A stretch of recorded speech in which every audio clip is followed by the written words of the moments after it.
नमस्कार दोस्तों, स्वागत है आपका आप ही के चैनल ग्रीन ट्रेडर में। डेटा एनालिसिस की शुरुआत करते हैं और डेटा पढ़ेंगे हम लोग कल के लिए 17 ऑफ दिसंबर के लिए कि डेटा क्या बोलता है। और आज काफ़ी कॉन्ट्रैक्ट एक्सपायर होंगे तो देखना और भी ज़रूरी हो जाता है कि नेट बेसिस पे क्या क्या बचा है, किस किस पार्टी का कितना कितना बचा है। तो डिस्क्लेमर ये है दोस्तों, ये जो डेटा रीडिंग कर रहा हूँ मैं बस अपनी नॉलेज, अपना जो कंक्लूजन निकलता है वो आपके साथ शेयर करता हूँ। वो कोई बाई सेल रिकमेंडेशन नहीं है, it is just for educational purpose. In case आपको बाई सेल करना भी है तो पहले किसी फाइनेंशियल एडवाइज़र से ज़रूर सलाह लें। ये देखिए यहाँ लिखा भी है, समझो तो बात है और ये साफ भी है, और ना समझो तो राज भी है। तो सच में राज तो है भाई, कुछ डेटा में क्या होता है क्या नहीं होता है वो देखते हैं। चलिए आइए शुरू करते हैं। क्लाइंट क्या है, स्टॉक फ्यूचर बाई करके गया है, इंडेक्स फ्यूचर निकाले हैं उसने, उसकी कॉल ये पक्का एक्सपायर हुई होंगी, कल उसने बाई की होंगी गैप अप सोच के, और गैप अप हुआ भी और प्रॉफिट बुक कर लिया होगा ज़बरदस्त। और पुट भी जो राइटिंग की हुई थी वो भी निकाली है। तो बेसिकली क्लाइंट ने पैसा बनाया आज, मैं तो ये कहूँगा।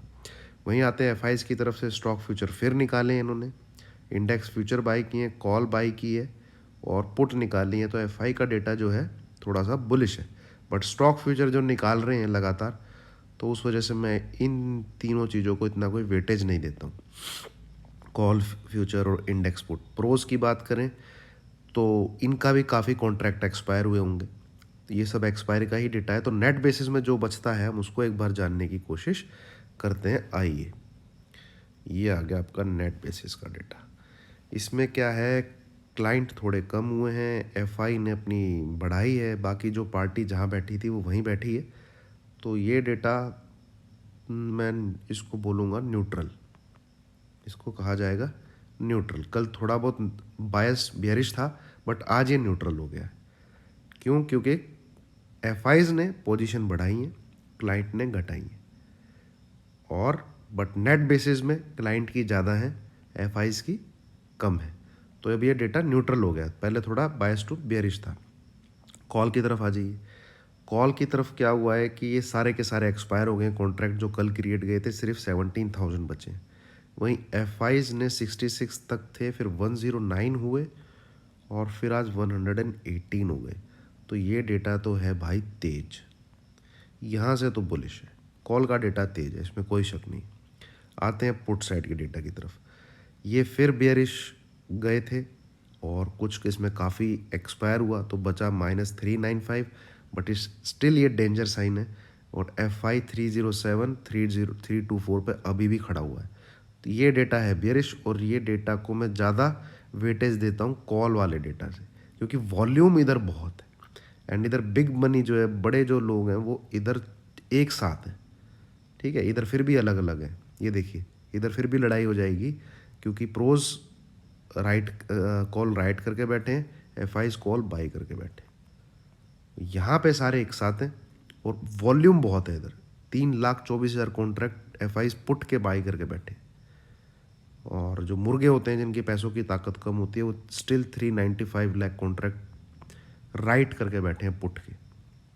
चलिए, ये फिर भी अभी मेरे चलिए चिंता का विषय है कि 99, फिर 74, अब 66 घटाते जा रहे हैं और आधे से भी कम हो गए हैं पिछले 3 दिन में। तो डेटा मैं बोलूँगा कि भाई नेगेटिव ही है, बट इतना नहीं कह सकता कि भाई 100 पॉइंट गिरना चाहिए, 150 पॉइंट गिरना चाहिए, 200 पॉइंट गिरना चाहिए। मेरी रीडिंग के हिसाब से तो डेटा अभी भी डेटा में बेरिशनेस बनी हुई है। ठीक है, अब ये तो हो गया कंक्लूजन। अब इस डेटा को प्ले कैसे करना है। इस डेटा को आप प्ले कर सकते हैं अगर निफ्टी 280 के नीचे ही रहता है, तब आप इस डेटा को बिंदास प्ले करिए। बट अगर निफ्टी 280 के ऊपर ट्रेड करने लगता है तो फिर आपको इस डेटा को प्ले नहीं करना है, फिर आपको शॉर्ट ही नहीं करना है। ये डेटा के बेस पे 280 को बनाइए लक्ष्मण रेखा सॉरी, और उसके बेस पे ही आप सेल साइड की पोजीशन लीजिए। सेम आप लगा सकते हैं बैंक निफ्टी में 36,500, कोई सेल पोजीशन क्रिएट करने की ज़रूरत नहीं है। 36,500 के नीचे रहे तो ही इस डेटा को दिमाग के रख के सेल करिए।